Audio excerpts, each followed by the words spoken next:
আগে তো কাগজে কলমে লেখা হতো, এখন ল্যাপটপে লেখা হয়, ইয়েতে লেখা হয়, অনলাইন পড়া হয়, আবার অফলাইনও পড়া হয়, বইও পড়া হয়। ফলে ডিজিটাল মাধ্যমে ওরকমই হচ্ছে আর কি। এই গল্পগুলো যেগুলো পড়েছি সেগুলো কিন্তু আমি এমনি প্রিন্টেড পড়েছি।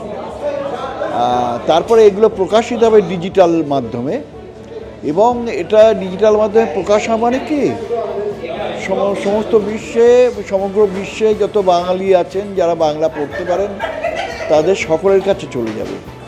ডিজিটাল মাধ্যমের এইটাই হচ্ছে সবচেয়ে বড় সুবিধা। যারা লেখা লিখবে, যারা পড়ার পড়বে, এবং পড়ুয়াও আছে, লেখকও আছেন।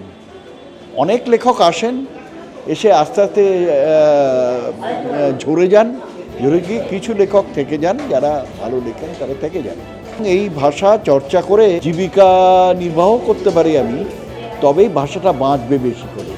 এই কারণে এই বাংলা ভাষাটা সমস্ত মাধ্যমে যেখানে ভাষা ব্যবহার হয়, যেখানে সেটা সরকারি দপ্তর হোক আর যেখানেই হোক, সেখানে বাংলা ভাষাটা বেশি করে ব্যবহার হওয়ার দরকার।